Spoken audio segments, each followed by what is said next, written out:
ओम सतनाम। प्यारे बच्चों कैसे हो? आपकी पढ़ाई अच्छी चल रही है ना? हाँ, वेरी गुड। आप ऐसे ही पढ़ते रहो, बहुत अच्छे नंबर लेने हैं अपने। आपके नेक्स्ट चैप्टर का नाम है जैव यांत्रिकी तथा खेल, बायोमैकेनिक्स एंड स्पोर्ट्स। इसमें पहला क्वेश्चन है न्यूटन के गति के नियम और खेल कूद में इसका प्रयोग कैसे होता है। न्यूटन के नियम, पहला है नियम जड़ता का नियम। कोई वस्तु तब तक स्थिर रहेगी जब तक उस पर बाहरी बल नहीं लगाया जाता, अर्थात जब हम किसी वस्तु पर बल लगाते हैं तभी वो वस्तु गति करती है। दूसरा नंबर त्वरण का नियम। एक वस्तु पर जितना बल लगाया जाता है वो बल जितना बल होता है उतनी ही वस्तु गति करती है। जैसे मैं बॉल को ज्यादा तेज गति से फेंकता हूँ, जोर से फेंकता हूँ, तो बॉल उतनी ज्यादा दूर जाती है। तीसरा नियम है प्रतिक्रिया का नियम। प्रतिक्रिया का नियम होता है एक वस्तु है, उसके ऊपर जब हम क्रिया करते हैं तो वापस वो रिएक्ट करती है, उतनी प्रतिक्रिया करती है। जैसे हम बॉल को दीवार पर मारते हैं ना, वो वापस उतनी ही गति से वापस आती है। और बास्केटबॉल में जब हम ड्रिबलिंग करते हैं तो एक बॉल को जैसे नीचे ऐसे ड्रिबलिंग करते हैं तो वो उतनी ही गति से वापस ऊपर उछल कर आती है। तो इसे कहते हैं प्रतिक्रिया का नियम। बच्चों, ये 100% पेपर में आएगा, इसके बिना क्वेश्चन पेपर बन ही नहीं सकता। आप इसको बहुत अच्छी तरह से स्टडी कर लेना। खेल कूद में इसका कैसे प्रयोग होता है, एक एक चीज इसके बारे में अच्छी तरह से पढ़ लेना। ठीक है बच्चों। नेक्स्ट क्वेश्चन हमारा लीवर। लीवर जो है यह एक प्रकार का स्थिर बिंदु है जिसकी दूरी पर वस्तु घूमती है। लीवर, फुलक्रम, बल, लोड आपको समझाया हुआ सारा। आप इसको कॉपी में, बुक में देख के अच्छी तरह से स्टडी कर लें, ये भी मोस्ट इंपोर्टेंट क्वेश्चन है। उसके बाद संतुलन। सभी विपरीत दिशाओं में लगने वाली शक्ति अगर वस्तु की स्थिरता को ना तोड़ पाए तो उसे संतुलन कहते हैं। संतुलन मतलब बैलेंस बना के रखना, इधर उधर ना गिरना।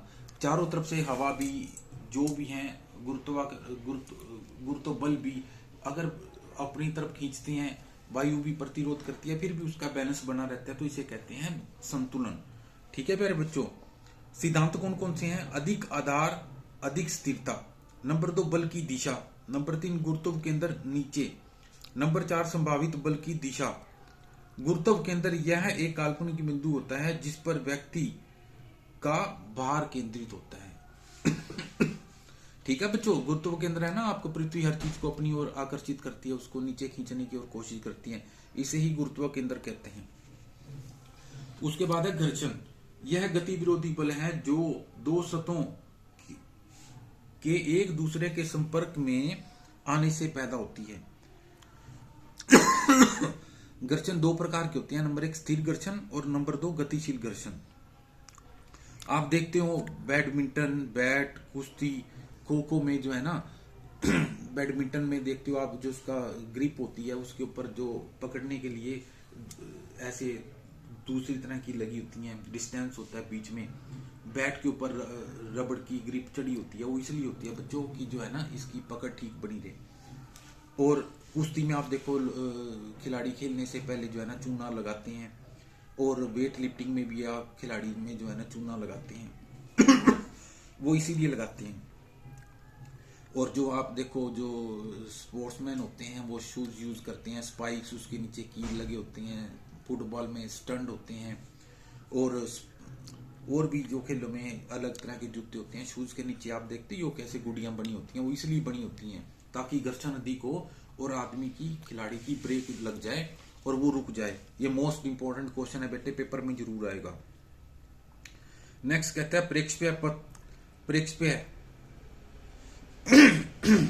खेल में प्रेक्षेप्य, किसी वस्तु को जब हवा में फेंकते हैं उसे कहते हैं प्रोजेक्टाइल। प्रेक्षेप्य इसको कौन कौन सी चीजें प्रभावित करती हैं? नंबर 1 वस्तु की सतह।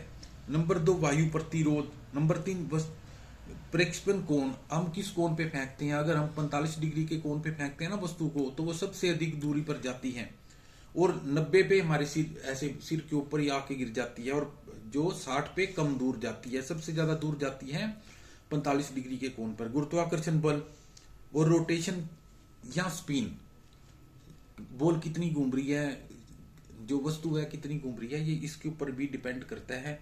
तो ये सारी चीजें हैं जो किसी भी वस्तु को हवा में फेंकने पे उसे प्रभावित करती हैं। आप इसको बहुत अच्छी तरह से स्टडी कर लेना।